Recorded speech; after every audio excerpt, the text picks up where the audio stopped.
transkripciju, to mums nevajag, bet ierakstu mums vajag. Un līdz ar to, jā, sveiki visiem vēlreiz. Esmu Mada Rūlande, viena no konkursu biznesa skiču komandas. Un tiešām apsveicu jūs ar iekļūšanu biznesa skičs finālā. Jūs esat tie 15 veiksminieki, malači, 15 komandas, kuras no 388 komandām, kas mums pieteicās, jūs esat tie 15, kas esat tikuši līdz finālam, kas ir jau sasniegums pats par sevi. Jo tiešām šis kopīgais ceļš nav bijis viegls, un arī pēc jūsu iesūtītajiem video un aprakstiem var redzēt, ka jūs esat milzīgi darbi ieguldījuši un stundas, lai šeit nokļūtu, un tiešām ļoti, ļoti lepojamies ar jums un apsveicam. Un tagad ir tie pēdējie metri, finiša taisne, kur tad kopā skatīsimies, kuri tad būs uzvarētāji. Un šodien gribam jums izstāstīt, kas tad sekos tālāk, kāds ir nākamais fināla uzdevums. Šodien ar mums būs arī mans kolēģis Rudolfs Puķītis, kurš jums padalīsies un pastāstīs pāris tādus trikus un padomus par to, kā tad jūs varat pēc iespējas veiksmīgāk īstenot šīs savas sabiedrības atbalsta un uzmanības piesaistes kampaņas. Rudolfs ir mans kolēģis no Zīmola komandas, un Rudolfam ir brīnišķīga pieredze un ilgi viņš strādājis mārketinga jomā, līdz ar to viņš tiešām zina, kā tad ieinteresēt cilvēkus par dažādām idejām un produktiem un pakalpojumiem, tā kā Rudolfs padalīsies ar savu pieredzi un padomiem. Un noslēgumā man kolēģe Evelīna arī pastāstīs par tādu īpašu iespēju jums, ko mēs esam sarūpējuši kopā ar konkursa partneriem Draugiem Group, jo jums būs iespēja nokļūt pie Draugiem grupas dažādiem vadītājiem uz tādām mentoringa sesijām. Mums ir 4 mentori, kuri ir piekrituši atvēlēt jums laiku, lai tieši tādās 1-pret-1 sarunās mentorētu tieši jūsu komandu. Līdz ar to Evelīna par to tad noslēgumā pastāstīs vairāk. Bet es domāju, ka nekavēsim laiku un ķeramies klāt, kāds tad ir šis nākamais fināla uzdevums. Un droši vien jūs jau kā jau tādi centīgākie un darbīgākie jau nolikumā esat izpētījuši nākamo soli, proti šis ir tas brīdis, kad tiek publicēti jūsu superīgie sataisītie video un kampaņu apraksti. Tas viss ir publicēts konkursa mājaslapā jau šobrīd, līdz ar to pēc brīža padalīšos arī ar ekrānu, bet varat arī aiziet uz konkursa mājaslapu un tur redzēsiet sadaļu. Viss ir smuki salikts un noformēts tā, lai ik viens var noskatīties video, izlasīt jūsu aprakstus un tiešām skaidri un saprotam visiem ir šīs jūsu 15 idejas.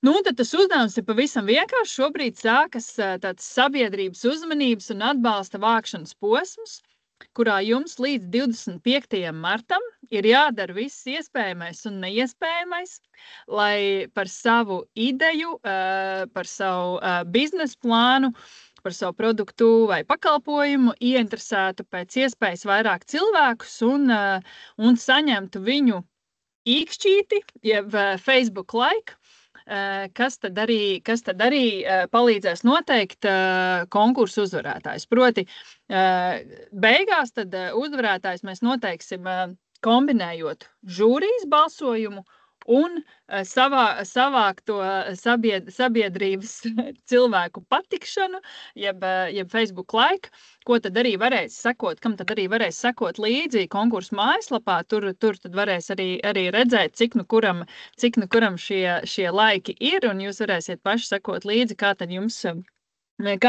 sokas. Es tad uzreiz varbūt arī padalīšos ar šo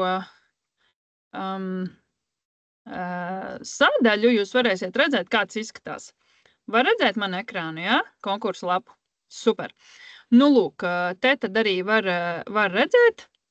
Tātad visi video smuki ir salikti rindiņā. Var jau redzēt, dažiem jau kaut kādā mistiskā veidā jau ir īkšķīši, kas nozīmē, ka daži jau ir sekojuši līdzi un jau centīgi piestrādājuši, jo mēs viņus ielikām pavisam nesen. Nu, lūk, un uzspiežot uz kādu no projektiem, tad atverās gan šis video, gan arī viss apraksts, ko nu jūs un kā esat iesūtījuši ar bildēm, ar aprakstiem, vēl tur, ko nu katrs ir izdomājis. Līdz ar to tas viss ir ievietots mājaslapā, un mēs no savas puses arī, nu tā kā, mazliet jums palīdzēsim, proti 2 veidos. Šo tad es uzreiz tad arī noņemšu nost, bet mēs jums palīdzēsim 2 veidos, proti mēs no Swedbank puses nu, tā kā komunicēsim visu šo sadaļu, lai cilvēki zina, ka kur ir 15 superīgie finālisti, un lai tad var iepazīties ar jūsu projektiem un nobalsot par to projektu vai tiem projektiem, kas vislabāk patīk. Un vēl viens veids, kā mēs jums varam šajā posmā palīdzēt, ir tajā brīdī, kad jūs komunicēsiet savus projektus paši savos sociālos tīklos. Vai tas ir Facebooks vai Instagrams vai kur, tajā brīdī, ja jūs ietagosiet Swedbank Latviju, tad mēs savukārt, mums tas tā kā parādās, un mēs no savas puses arī apsolam pirmkārt ielaikot jūsu šo postu vai ierakstu, un arī ielikt kādu komentāru, atbalstošu komentāru, un tādā veidā palīdzot tam jūsu ieraksta algoritmam. Jūs jau zinat, ja, ka sociālās tīklos daudz ko nosaka algoritmi, un tādā veidā bet mēs to varam izdarīt tikai tad, ja jūs mūs ietagojat, un ka mums tas tā kā parādās, ka jūs esat kaut ko ielikuši, citādāk mēs visus nevarēsim izķert un redzēt, kurš ko ir ielicis. Tā kā tā ir tāds atbalsts no mūsu puses. Kas ir svarīgi, ka konkursu lapā tātad var ar Facebooku nobalsot, un no viena profila var nobalsot 1 reizi. Līdz ar to, nu, tā kā jums tie Facebook laiki būs tādi tā kā unikālie laiki, un līdz ar to jums ir svarīgi pēc iespējas vairāk cilvēkus informēt un savākt šo viņu patikšanu un atbalstu. Balsot varēs līdz 25. marta pusnaktī. Vienmēr sako, līdz 25. marta 23:59.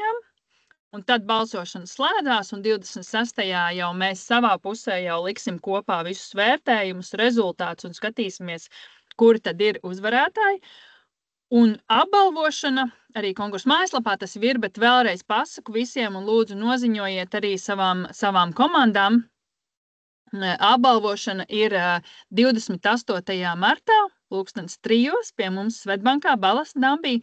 Par to vēl noteikti būs atsevišķa ziņa e-pastos, jo mums vajadzēs gan visu jūsu, tie, kas grib piedalīties apbalvošanā, mums vajadzēs vārdus uzvārdus, jo mums te bankā ir diezgan nopietni viss ar drošību, līdz ar to mums vajadzēs zināt, kurš tieši brauc, bet par to mēs izstāstīsim atsevišķi. Galvenais, ka jūs esat piefiksējuši šo laiku un zinat, ka jums visiem finālistiem būs jābūt apbalvošana, jo tikai tur tad mēs paziņosim, kurš ir uzvarējis un kuram kura vieta un kuram kuras pēcbalva no partneriem un tā tālāk.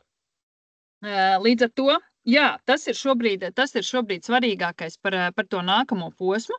Šobrīd es varbūt došu vārdu uzreiz Rudolfam. Viņš jums pastāstīs par saviem padomiem, tips and tricks, un pēc Rudolfa tad mēs varam arī tādu padomājiet savus jautājumus, kādi jums ir, kas jums nav skaidrs, un tad iziesim cauri arī jūsu jautājumiem. Bet, Rūdi, vārds tev, uzmanīgi klausamies, kādas mārketinga ekskluzīvas gudrības tu mums šodien pastāstīsi. Burvīgi, liels paldies par vārdu, un tik tiešām esmu pagodināts būt šobrīd šī sazvanā. Pirms pievienojos, uz karstām pēdām noskatījos arī jūs ievietotos reklāmas, un vairāk saudziņas man Pirmā no tām, ka pāris produktiem visnotaļ arī es esmu auditorija, un iespējams ar kādu no jums sazināšos un vēlēšos iegādāties. Bet otrā un vēl, manuprāt, svarīgāka atziņa, ka tīši vai netīši, apzināti vai neapzināti, jūs jau esat izmantojuši vairākas no tehnikām, vairākas no tādām mārketinga teorētiskām zināšanām jau praktiski. Nu, kā par piemēru redzēju pāris klipiņos ar celebrity branding, kāds bija saņēmies, uzrunājis vai bija jau esoši kontakti. Tāpat bija dažādas stilistikas vai produktu atsauksmes. Par visām šīm lietām mēs daļai pieskarsimies arī šodien, bet varbūt pirms es lecu tādās turpmākās mārketinga atziņās, ko es esmu savā karjerā iegūs. Neliels stāsts arī par to, kas esmu es. Nošārošu prezentāciju. Tā, vajadzētu būt, kad ir. Man ir parādīgi šī, jā. Ok, superīgi. Klikojam uz priekšu. Es visu mūžu neesmu strādājis bankā, ir sanācis strādāt arī pāris citās vietās, un tomēr, ja tā paskatos, tad viņas viss ir vairāk vai mazāk saistīts ar reklāmu, reklāmas ražošanu vai arī reklāmas pārdošanu. Un tā nu ir kāds laiciņš sabūts gan radio, gan televīzijā, tāpat arī digitālajā aģentūrā un drukātajos medijos un žurnālos. Un tagad pēdējos 5 gadus darbojos bankā un esmu atbildīgs par mārketingu tieši saziņā ar uzņēmumiem. Tāpēc es teiktu, ka tā pieredze man tāda raiba kā dzeņu vēders, bet tas ir ļāvis paskatīties no visām pusēm, gan no reklāmas ražošanas, gan no viņas pārdošanas, gan arī no tā, kas tad cilvēkus īsti varbūt kādās reizēs uzrunā un dažās citās, kad tev pašam liekas viss baigi forši, bet viņi īsti nereaģē. Par to mēs arī šodien nedaudz pieskārsimies.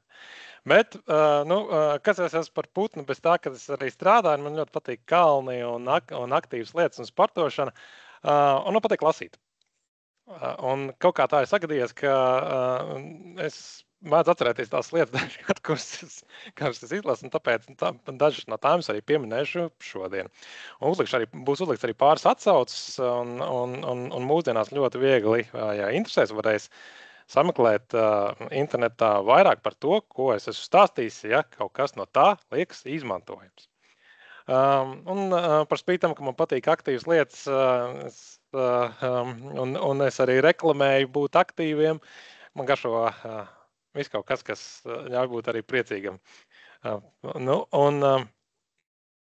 Lecot tālāk uz to galveno jautājumu, kā tad nopelnīt visvairāk balsis?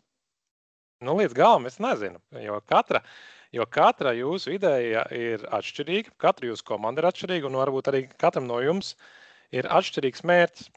Bet tas, ko es zinu, ka katrai no šīm idejām ir iespējams pielāgot un izdomāt stāstu, kā to pasniegt tiem, kuriem šī ideja varētu likties tik forši kārdinoša, kad viņi izdara to maģisko darbību, ieiet biznesa skices mājaslapā, autorizējas ar savu Facebook profilu un nobalso. Un šī ir viena tāda patiesībā svarīga lieta, ko dara atcerēties, ka, lai cilvēks nobalsotu, viņam ir jāveic vesela jūra darbībām. Pirmkārt, tā ir jūs jāuzklausa, otrkārt, cerams, ka viņam vispār ir Facebook profils. Es pieņemu, ka daudziem no tiem, kas ir jūsu klases biedri vai jūsu vienaudži, Facebooks nav tā populārākā varbūt vieta, pat kur būt. Tā, ka ir jāpadomā arī, vai tas, un tā varbūt pat ir lielākā barjera, ka tas, ko jūs uzrunājat, viņam nemaz varbūt nav tā profila. Visam manam stāstam cauri, ko šodien jums dalīšos, visies vārds stāsts. Bet ar to tas nenozīmē, ka tas ir domāts, ka tagad sēžam pie ugunskura un stāstam stāstus. Tas stāsts ir tās ziņojums, ko jūs nododat vienalga kādā veidā, vai caur reklāmu, kādu jūs jau esat uzfilmējuši, vai caur TikTok video, vai caur Facebook postu, jebkas. Bet visus šos ziņojumus tomēr savā prezentācijā saukšu par stāstiem. Ok, mums ir 15 minūtes atvēlēts. Ir 4 tēmas, kurām mēs varam pieskarties. Nesolu, ka mēs varēsim paspēt visu. Bet, un tāpēc īstenībā es aicināšu jums pašiem izvēlēties, kas ir tas, ar ko mēs sākam. Lai kliedētu mulsumu, Rinalda, redzu ekrānā Rinalda vārdu. Rinalda, ko tu visvairāk gribētu uzzināt? Sveiki! Man interesē, kā stāstīt. Lieliski izvēle. Kādam interesē kaut kas cits? Tas mums tagad neinteresē. Mums tagad interesē, kas Rinaldam interesē. Paldies, Rinalda! Kā stāstīt? Metamies iekšā. Pirmais un pats svarīgākais ir saprast, kas ir tas, ar ko jūs runājat.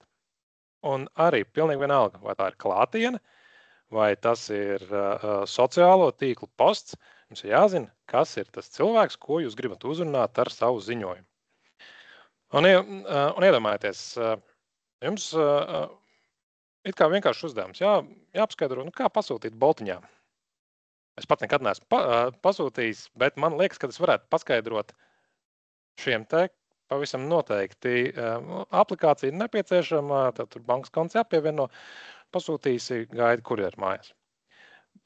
Stāsts vienkārši un it kā liekas saprotams. Bet ja šis pats uzdevums ir jāpastāsta savādākai auditorijai, it kā tās pašas darbības, kas ir jāveic, bet iespējams skaidrojumam jābūt pavisam savādākam. Un šis uzdevums var būt krietni grūtāks. Tāpēc pirmā lieta, kad jūs reklamēsiet savus idejas, ir saprast, kas ir tā auditorija, kas ir tās viņu zināšanas, ar ko jūs runājat. Un tas nenozīmē, ka varbūt vecākiem cilvēkiem viņiem ir kaut ko grūtāk saprast, jo iespējams pat grūtāk pastāstīt, kā boltā norezervēt, pasūtīt ēdienu būtu arī auditorijai, kur it kā gados ir jaunāk. Un šis ir tāds ir kā sarežģīts vārds stereotips, ja mūsu priekšstati par to, kādi ir cilvēki, nevienmēr var būt patiesi. Un te ir tas nākamais solis, kā mēs to varam zināt, kāds tad ir tās viņu zināšanas, jo iespējams tas iepriekšējā bildī redzētais ops, viņš ir high-tech ops, un saprot vairāk par tehnoloģijām un to, kādas ir jaunākās aplikācijas un viņu iespējas nekā mēs paši. Un te ir tikai viena iespēja, kā to noskaidrot. Ir uzdot jautājumus. Un jautājumi var būt dažādi, bet tas, kas ir svarīgi, ka tiem jābūt tiem saucamajiem tādai atvērtā tipa jautājumiem. Un tas nozīmē nevis jautājums, uz kuru var atbildēt jā vai nē, bet uz kuru cilvēkam ir jāatbild ar kādu plašāku atbildi. Un piemēram, šajā pašā Bolt gadījumā, ja mēs viņam varētu uzdot jautājumu, vai esi dzirdējis par šādu iespēju. Un cilvēks nāk atbildēt, jā, nē, un kāda ir tā viņa esošā pieredze. Ja viņš atbildētu apstiprinoši, tad mums būtu jānoskaidro, vai viņš ir iepriekš lietojis un kāda ir bijusi viņa šī pieredze ar šo iespēju. Jo iespējams, ka viņš ir lietojis, bet viņam tā pieredze ir bijusi negatīva. Un tas nozīmē, ka tam stāstam jums atkal būtu jābūt savādākam. Un tikai šādā veidā uzzinot, kādā zināšanu līmenī ir jūsu esošais auditorija, klausītājs, jūs varat pielāgot to ziņojumu un būt interesantāks sarunu biedrs. Jo iedomājieties, ja jums ir izvēlētā jūsu auditorija, ar kuru jūs gribat runāt, un jūs viņam sākat stāstu. Jūs zināt, ir tādas aplikācijas, kurās varat pasūtīt ēdienu. Iespējams, viņi jūs bišķi klausīsies, bet es diezgan skaidri zinu, ka tas, ko viņi domās par jums, ir kaut kas tāds. Tāpēc ir, saprotat, ar ko jūs runājat un kādas ir viņu zināšanas. Un vēl viena lieta, kad pievērsiet uzmanību, kas ir vide, kādā jūs ziņojums tiek stāstīts. Un pielāgojot šo stāstījumu attiecīgajai videi. Ko ar to es domāju? Ka tas, kā jūs stāstītu klātienē, prezentācijā, augstskolā foyer noteikti atšķirās no tā, kā jūs stāstītu TikTokā vai kādu informāciju jūs liktu postos. It kā liekas pašsaprotam, bet katru dienu es redzu uzņēmums, kas rada savu reklāmas ziņojumu, un tad viņi izbliež visur. Cerot, ka tas darbiņš tiks vienlaiks labi paveikts visās vietās ar vienu un to pašu ziņojumu. Tā īsti nesanāk, jo atšķirīgs ir tas iemesls, kāpēc cilvēks atrodas kādā no šīm vidēm. Piemēram, TikTokā visdrīzāk cilvēki ir iegājuši paskrolēt un izklaidēties. Un tas nozīmē, ka tas saturs un tā ziņa, ko viņi tur gribētu redzēt, ir kaut kas, kas viņus izklaidē. Savukārt, augstskolas foyer, cilvēki nāk ar pilnīgi citu apziņu. Noteikti viņus varētu uzrunāt ar neobligāti izklaidējošu ziņu. Un iespējams, ka kaut kas tāds, ko jūs liktu teikt kā video, pat augstskolas vai skolas foyer vai kādā no šāda tipa vietām, cilvēks pat sabaidītu, un viņi pat negribētu iet klāt un jūs klausīties. Tāpēc ziņojumam ir jābūt piemērotam tai videi, kurā jūs viņu rādat. Ja tā nenotiek, tad atkal var gadīties šitā. Cilvēki var skatīties bišķi dīvaini uz jums. Labi, un last but not the least, veids, kā mēs stāstam ziņojumu, ir daudz dažādas metodas, kā to var paveikt. Viena no šobrīd, manuprāt, ļoti daudz redzamām arī ziņās un mēdījos, un jebšu veids, kas tiek izmantots arī politikas ziņojumu ietērpšanā, un tas, kā cilvēkiem tiek stāstīts, ir metode, ka ziņojums tiek stāstīts sākot no jums kā no personas, tad tas tiek padarīts atbilstošs un interesants plašākai grupai, un tiek pielikts kaut kāds moments, kāpēc darbībai būtu jānotiek tagad. Man liekas, tas varētu būt arī diezgan atbilstošam jūsu stāstam. Jums ir laiks tikai līdz 26. martam, tātad nevar vilkt paik garumā un cerēt, ka jums ir daudz laika, lai pierunātu, lai pārliecinātu kādu un nobalsot par jums. Darbībām jānotiek diezgan āži. Nedaudz tā plašāk, un te būs arī pāris tips un triks, kas palīdzētu jums pašiem izveidot to ziņojumu. Vienmēr iesaku sākt ar to stāstu par jums, kas ir tā ideja un kāpēc jums viņa rūp, un kāpēc no visām idejām, no tām, kas jums ir iešaušās galvā, jūs esat izvēlējušos tieši konkrēti šo. Pēc tam svarīgi auditorijai, tātad tiem, ko jūs uzrunāsiet, ir likt saprast un dot iemeslu, kāpēc jūs tieši esat uzrunājuši viņus un kāpēc viņiem vajadzētu klausīties jūsos. Un kas ir tās lietas, kas saista jūsu stāstu, to problēmas risinājumu, varbūt ar to, kāda ir viņu ikdienas problēmas. Un noslēdzošais par te un tagad, kāpēc tieši šobrīd man būtu jābalso vai par jums, vai jāiegādājas jūsu produkts? Un kāpēc tas ir tik steidzami? Un kas no tā mainīsies manā dzīvē, ja es to izdarīšu? Neliels piemērs. Ņemsim to pašu Boltu. Stāsts par sevi. Viss no es perspektīvas. Es pats atceros, kad baigi nostrādājies, bija gara diena. Bija noguris, negribēju mājās gatavot. Es atvēru Boltiņu, dažu minūšu laikā pasūtīju savu iecienītāko ēdienu no iecienītākā restorāna. Pēc maz brīža kurjeris jau klāvēja pa manām durvīm ar siltu un gardu maltīti. Tas bija tik vienkārši nērti. Stāsts par mums. Mēs visi īstenībā esam daļa no aizņemts un dinamiskas pilsētas dzīves. Mums visiem taču ir pilna diena. Mums ir tik daudz lietas, kas ir jādara, bet laiks ir tik maz. Kā to visu vispār var paspēt? Bet mēs, neskatoties to, mēs gribam ēst garšīgi, ēst stilīgi. Un nevienmēr mums ir iespēja to pagatavot pašiem. Mēs esam veseli tāds cilts, kas novērtē laiku, ērtības, to, kas ir stilīgs un foršs. Mēs esam tie, kas ir bijuši gudrāki par pārējiem un izvēlas gudrus risinājumus, lai atvieglotu savu ikdienu. Un kāpēc tieši tagad?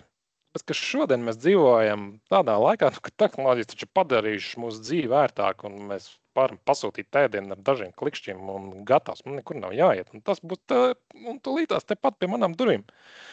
Tāpēc pievienojies mums un izmēģini Boltiņu jau šodien. Paliecināt, cik tas ir vienkārši.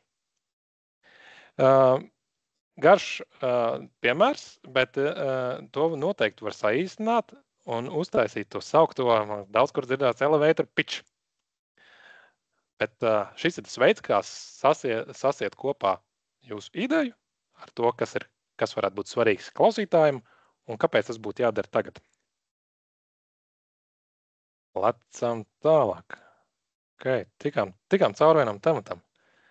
Mādar, cik mums vēl laika ir? Nu, vēl kādas 10 minūtes. 10. Taimrīt, ok. Anete, tava izvēle. 3, 2, 1. Labi. Emīlija, tavējā.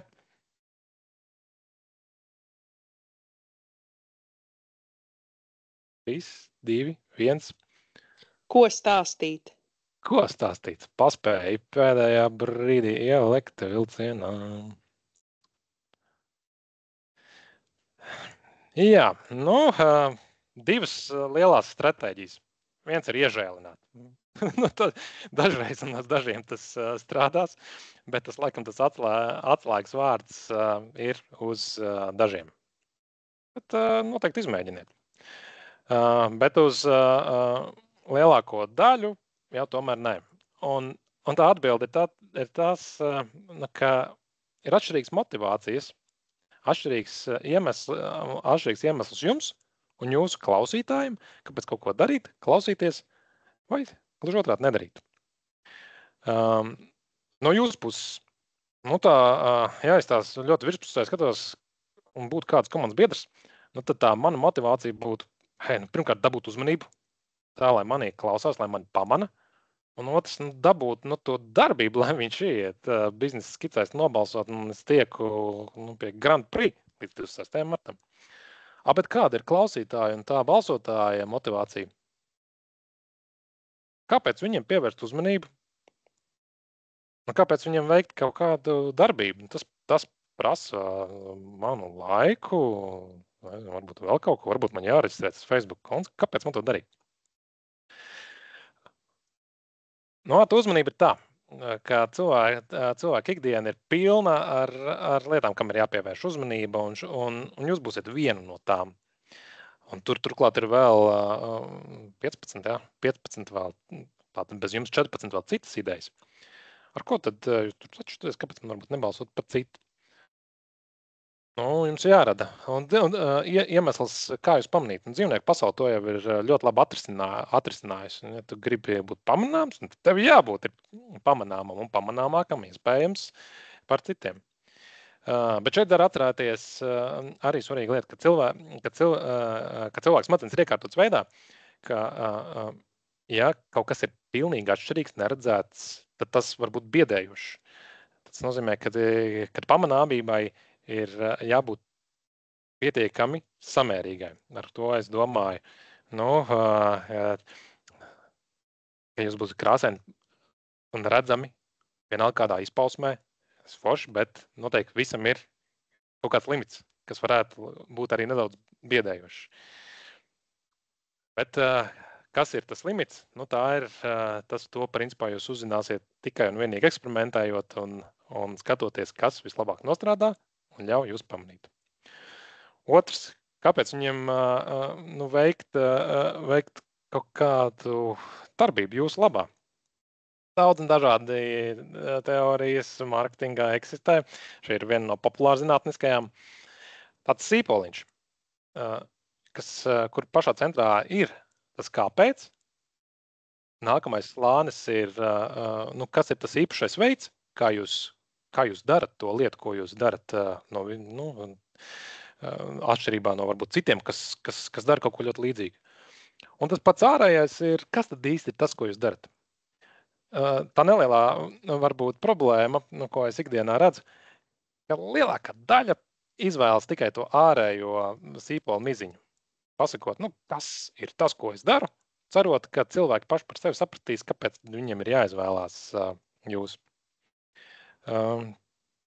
Paņemsim arī piemēriņu. Tas ārējais sīpols slānīts varētu izskatīties šādi. Es piedāvāju vietējos ābolus, ābolu produktus. Bet, labi, man īstenībā kaut kā no pircēja viedokļa, tie vietēji āboli, tā viņiem tad brūnumiņi mēdz būt, un tie, kas rimčikā, tie zaļie grandamās, tie smukāki, es tos varbūt labāk. Bet, ja mēs pacamies tam sīpolam iekšā, un sākam no paša centriņa, kas ir tas kāpēc, tad uzņēmums gardākie āboli, mēs ticam, ka, ja tu sekos līdz veselīgam dzīvesveidam un ēdīs svaigus un vietējās izcelsmes produktus, iespējams tava ikdiena būs labāka. Un mēs ieliekam jau kādus atslēgas vārdus – vietējs, svaigs. Un tad uz tā mēs varam būvēt to kā. Kas ir tas īpašais veids, kā mēs to daram. Un tāpēc mēs sadarbojamies ar bioloģiskām saimniecībām visā Latvijā un nodrošinām piegādi no saimniecībām uz tavām mājām. Nevis no polijas noliktavām, vispār bez nekādām ķimikālijām, pat taisno uz tavām mājām. Un tad varbūt arī tas mazais brūnumiņš, kas man sākumā tikai skatoties uz ziņojumu, kas neliekās vairs tāds šausmonis, bet drīzāk apliecinājums, ka tas ābols taču laikam nav redzējis nekādu miglošanu. Izlidojam cauri. Tā, mums laikam kaut kādas dažas minūtes vēl ir, vai ne? Madara, you check the time? Ir, jā. Mēs vēl vienam. Es domāju, izējam cauri, Rūdi, izējam cauri visam, ko tu esi sagatavojis. Daudz nav palicis. Jau nezinu, tas... Tā, ko mēs... Domāju, ka daudz nav palicis. Narfī, kofī. Tas bija ozoziļu kafija. Ko mēs tālāk ejam? Mums palika, kam stāstīt un novēlējums? 3, 2, 1. Jevgeņī. Šo tu? Drosme ir baigi svarīgā īstenībā biznesā. Labi. Ņemam, kam stāstīt. Ir ļoti labi. Tā, opiņā atslēdzies apakaļ. Kam stāstīt? Būtiņ jau ir. Obligāti, visiem pazīstamajiem. Šis pašido vispār nevar būt nekādas runas. Jo ko? Tas iedos pārliecību. Pirmkārt, dažādos veidos pasniegt ziņojumu. Ļoti daudz iemācīsties. Un līdzīgi kā uzstājoties uz skatuves. Tas ir jātrenē. Un vislabāk trenēties ar pazīstamajiem, jo kaunu varbūt bišķi mazāk, un viņi būs varbūt arī dažkārt godīgāki tajā pasakot, ko uzlabot. Tas palīdzēs noformulēt ar kādiem vārdiem, kādos veidos, varbūt kādos attēlos vai citos izpausmes žanros. Jums vislabāk pastāstīt savu ideju. Jo tā būs jāstāsta pēc iespējas vairāk dažādos kanālos. Gan es teiktu tā, veiksmīgākie būs tie, kas darbosies visvairāk, veiksmi seko darītājiem. Un jo vairāk un darbīgāk jūs būsiet dažādās vidēs, gan klātienē, tiekoties cilvēkiem, gan arī digitāli, stāstīsies par savu ideju, jo labāk. Un pirmais solis jums palīdzēs saprast, kas ir tas veids, kā to pastāstīt. Un trešais, kas ļoti daudz, lielākoties tiek aizmirsts, bet ir ļoti noderīgs. Ieteikumi un atsauksmes no tiem pirmajiem, ar kuriem jūs runājat. Jo visiem cilvēkiem, kam jūs stāstīsiet, nebūs tā, ka viņam patiks jūsu ideja. Bet tas, ko jūs viņam varat prasīt, hei, labi, viss kārtībā, ka tev nepatīk, bet varbūt tu zini kādu, kam šis varētu interesēt. Un pat tiem, kuriem ir plusiņi un patīk šī lieta, jūs arī varat šo pašu jautājumu uzdot. Varbūt tu zini vēl kādu, kam šis varētu interesēt. ko tas dod, tāda pārdošanas tehnika, ar kuru pēc tam ejot, Jānis teica, jā, es zinu Pēteru, ka viņam arī šo varētu pastāstīt. Jūs varat iet pie Pētera un teikt, hei, Pēter, zini ko, man Jānis teica, ka tev šis arī varētu interesēt. Un tālāk jau, redz, jūs braucat uz Jāņa un savstarpējām un Pētera attiecībām, un jums, kā teikt, ir degviela, kāpēc Pēterim noticēt jūsu idejai. Un otrs, jūs varat arī neprasīt, kam šis varētu interesēt, jo es pozitīvos gadījumos, jūs varat prasīt, vai varbūt tu zini kādu vēl, kurš gribētu par mums nobalsot. Tātad jau tuvāk jūsu gala mērķim. Jā, es domāju, ka Pēterim šis varētu interesēt, bet Aleksandrs būtu tas, kurš to mums arī varētu nobalsot, jo viņam šitās lietas patīk. Šis saucās referrals. Ja ierakstīsiet internetā techniques for referrals, daudz dažādi jautājumi un tehnikas, kā to var praktizēt, un noteikti tas palīdzēs ne tikai šo konkursu ietvaros. Katrai tēmai ir savs klausītājs.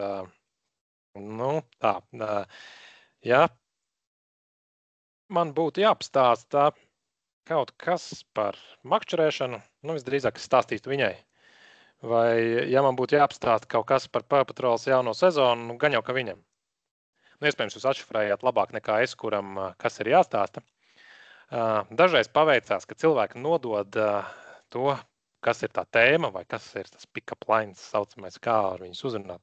Bet lielākoties, ja tie cilvēks slēpjas, un uzreiz mēs nevaram pateikt, kas ir tas veids, kā ar viņiem būtu jārunā, un vai viņiem varētu interesēt mūsu ideja. Bet ir šeit arī cerības tariņš, ka sauksim to par cilti tiem, kuriem varētu interesēt mūsu stāsts, mūsu ideja, tas, ko mēs piedāvājam, tā būtu cilts. Cilts, tāpēc, ka ciltī visus esošos kaut kas vieno. Piemēram, šajā ciltī esošos vieno, tas, ka viņi ir šī mājā un visi kaut ko tur baigi gaida. Šī ciltī ir arī grupa, kura varbūt gribētu jūsu ideju dzirdēt. Tā noteikti nav viss cilts, bet tā ir daļa no grupas. Bet kas ir vēl svarīgāk saprast, kura no visas šīs cilts ir tā daļiņa, kura pēc tam būs gatava izdarīt arī darbību.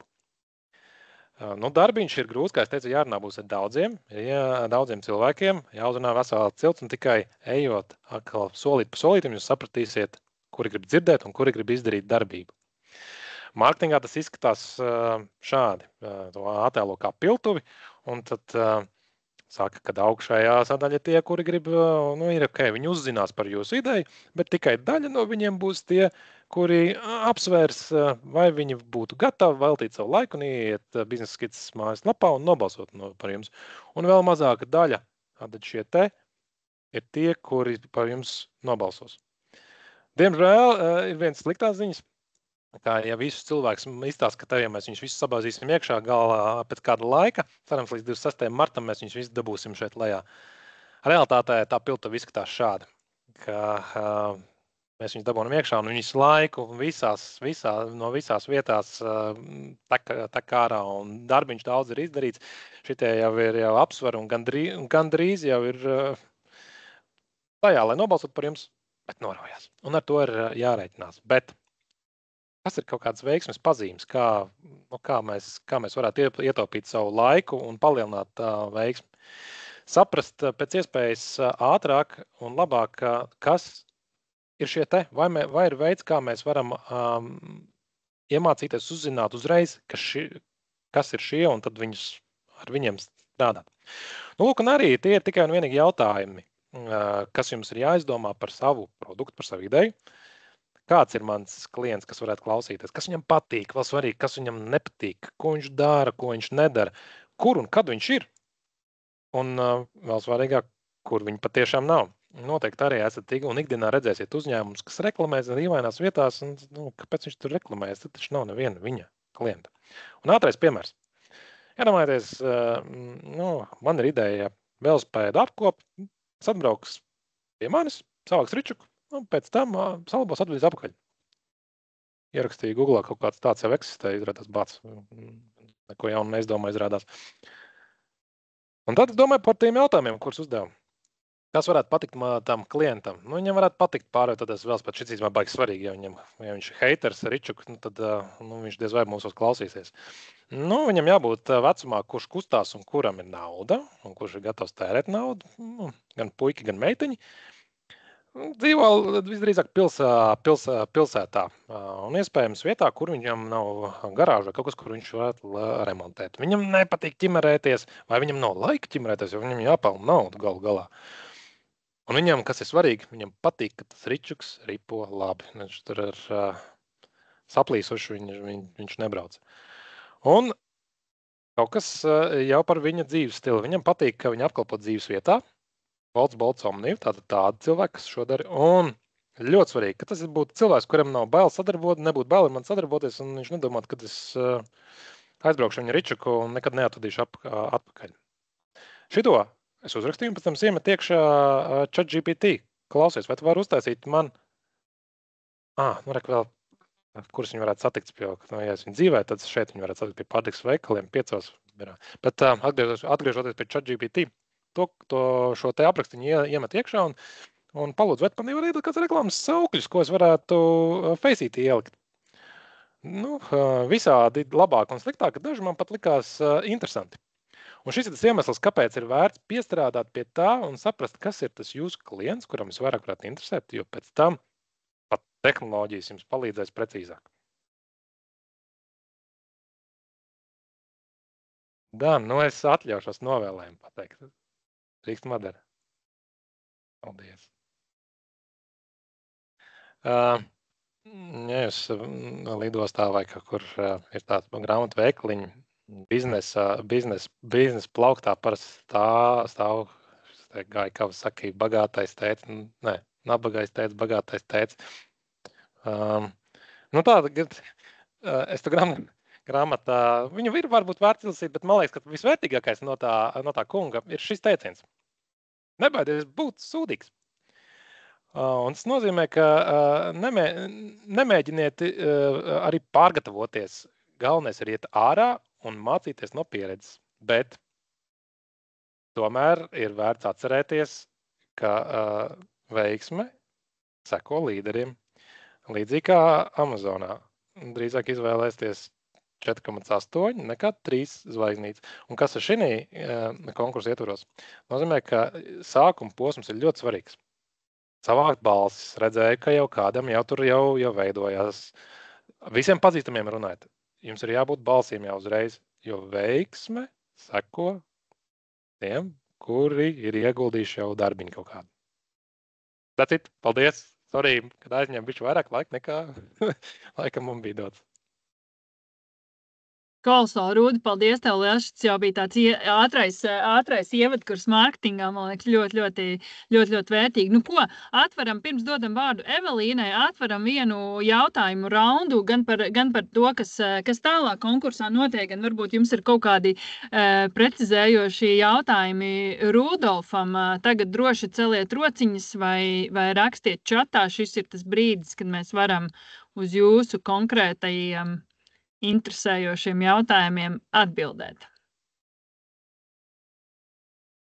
Kā jau Rūdis teica, biznesā drosme ir ļoti vērtīga īpašība, ar kuru var tālu tikt. Līdz ar to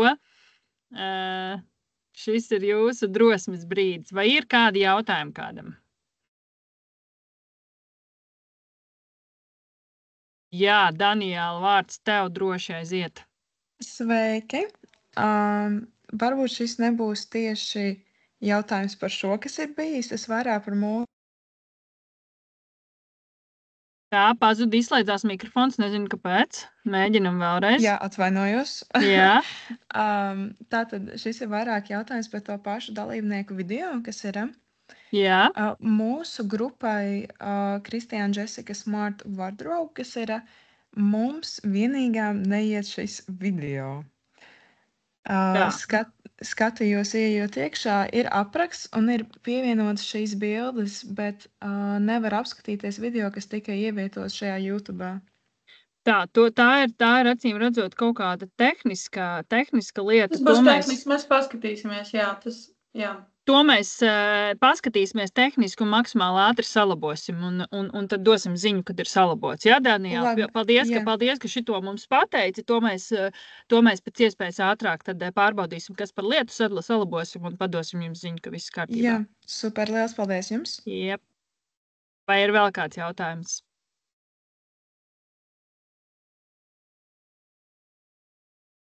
Nu super, ja nav, tad visiem viss ir skaidrs, tas man priecē, visi ir zemajā startā, balsu vākšanā ļoti labi. Nu ko, Evelīna, tad vārds tev pastāst par mūsu mentoringu iespēju, kas ir šogad 1. gadu sadarbībā ar partneriem no Draugiem grupas, iespēja tikt pie tiešām superīgiem biznesa mentoriem, kas tas būs un kā tas strādās. Jā, tagad redz ekrānu, es nošāroju. Redz, ja tu uzliktu uz pilno ekrānu, tad būtu vispār izcili. Tagad tā, šeit, jā? Jā, ideāli, jā. Tagad ir viss tā, ok. Jā, tātad šogad 1. reizi piedāvājam iespēju arī jums, finālistu komandām, pieteikties un saņemt mentoru konsultācijas pie 4 dažādu uzņēmumu pārstāvjiem, kas labprāt dalīsies ar savām zināšanām un redzējumu par jūsu idejas tālāku virzīšanu un attīstības iespējām, ko īstenojām kopā ar Draugiem grupu mentoru klubu. Gadu laikā Draugiem grupu komanda ir uzkrājusi ievērojams pieredzi dažādas uzņēmējdarbības jomās, un Draugiem grupa paspārnē dzimis ne tikai Latvijas pirmais vienredzes Printful, bet izveidot arī daudz citu veiksmīgu uzņēmumu, kas iekarojuši ne tikai Latvijas tirgu, bet arī dažādu eksporta tirgus visā pasaulē. Tāpēc mēs aicinam jūs izmantot šo uzņēmumu zināšanas šī gada fināla kārtā un dibināt kontaktus jau tagad ar veiksmīgiem savas jomas profesionāļiem, kas jums var palīdzēt ne tikai konkursā, bet arī pēc tā. Šeit arī tad slaidā var redzēt iespējamos mentorus un vairāk tieši par to procesu, tad šeit būs. Jums tā tad ir, jūs varat pieteikt savu komandu sarunā ar kādu no šiem mentoriem līdz 10. martam. Būs īpaši izveidota pieteikuma saite, kuru mēs nosūtīsim jums šodien vakarā pēc webināra kopā ar webināru ierakstu arī tiem, kuri varbūt nevarēja noskatīties. Un tā tad būs saite, attālinātāji, un pēc tam, kad jūs pieteiksieties, es arī parādīšu, tūlītās man ir atvērta, kāda notiek tā pieteikšanās. Šeit būs tāds fails, kur jūs jau varat uzreiz izvēlēties konkrēto komandu un tā tad atzīmēt, pie kura mentora un kādā laikā jūs vēlaties to izdarīt. Evelīna, piedod, ir jābūt redzamam jau tam Excelim, jo šobrīd mēs tikai vēl tos slaidus redzam. Jā, tūlīt. Nu, labi, tā pabeigsim. Te es tūlīt parādīšu arī to. Jā. Un komentārs, ka jūs varat izvēlēties ne tikai vienu, bet veselus 2 mentors, pie kuriem to izdarīt. Un izdomāt tā tad, pirms tam jautājums, es tūlītās parādīšu arī otru, tūlītās kopīgi. Tātad te būtiski, kamēr Evelīna liek, tas ir līdz pirmdienai jāpiesakās. Pirmdien ieskaitot diezgan ātri, jo tie mentori ļoti grib pēc iespējas ātrāk saprast, kuros laikos, kurš būs, lai viņi savus kalendārus arī var saplānot. Jā, un kur arī būs tas fails, kas jums šim failam saite tiks nosūtīta šodien e-pastā. Un jūs tātad varat konkrētu izvēlēties savu komandu un laikus. Te ir visi 4 mentori, un katram ir mazāk vai vairāk laika. Jūs tur skatāties, kas jums labāk dara. Un tātad maksimums, ko jūs varat paņemt, ir pie 2 mentoriem. Tātad. Tad jāpiesaka līdz 10. datumam, tas tā kā būtu būtiskākais. Tātad šodien vēlreiz jūs saņemat saiti ar šo, plus webināru ierakstu, ja nu kādam nesanāca šodien noskatīties. Un arī tie 2 slaidiņi, ko es tikko rādīju, būs e-pastā. Nu, kolosāli. Noteikti izmantojot šo iespēju, pat ja netik daudz arī balsu vākšanas kontekstā, lai gan noteikti mentors var iztaujāt arī par to, kā viņi varbūt vāktu šīs balsas vai ko viņi darītu, bet noteikti arī skatoties jau tālāk savu biznesa attīstību, noteikti izmantojiet, jo šie laiki ir paredzēti konkursu ietvaros, bet, protams, ja jums ir labs kontakts ar mentoru un jūs gribat arī tālāk sadarboties, tad noteikti esiet drosmīgi, esiet neatlaidīgi, esiet uzstājīgi un lūdziet mentoriem, vai jūs varat arī kādreiz vēl pēc konkursa varbūt satikties un jau paturpināt savu biznesa attīstību, jo tas jums būs labs treniņš arī tajā, kā dibināt kontaktus un kā tiešām savā biznesā iesaistīt arī citus cilvēkus, padomdevējus, konsultantus, kuri es pieļauju labprāt padalīsies ar savām zināšanām. Tā kā tā, labi. Es domāju, ka šodien tad arī viss. Paldies pirmkārt Rūdim, kurš padalījās ar savām zināšanām un saviem tādiem padomiem un ieteikumiem, man liekas, ļoti, ļoti vērtīgi. Paldies, Evelīna, par mentoringu, ka izstāstīja. Ja ir kaut kādi jautājumi, tad droši rakstiet e-pastos. Mēs tad arī risināsim vienu tehniskas ķibels vai kaut kas neskaidrs, droši rakstiet. Palīdzēsim, ieplānojiet 28.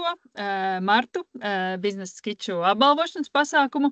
Nu jā, un tad, lai jums visiem veicas, turam īkšķus, ar interesi katru dienu sekosim līdzi, kā tur tie balsojumi ir pamainījušies, un tad jā, ar nepacietību gaidīsim, kurš tad būs uzvarējis. Tas mums arī ļoti, ļoti interesē. Man ātri vēl viens komentārs, es tikko paskatījos to Smart Wardrobe. Tur sistēmā ir ielikts īstais links un visam būtu jāiet. Es domāju, ka tas video nerādās tur dēļ tā formāta, jo viņam nav parastais YouTube formāts. Viņam bija tāds formāts kā TikTokam. Un mēs no savas puses esam ievietojuši pareizo linku, bet viņš nerādās mājaslapā. Labi, to mēs aparisināsim, vēl paskatīsimies, kā mēs varam to atrisināt, bet to tad individuāli ar konkrēto komandu meklēsim variants, lai jūsu video tiešām arī ietu. Bet visādi citādi, paldies, foršas brīvdienas, gaidat no mums tagad e-pastu ar pieteikšanos mentoringam, un tad jau tiekamies marta beigās klātienē. Forši, čau! Tā!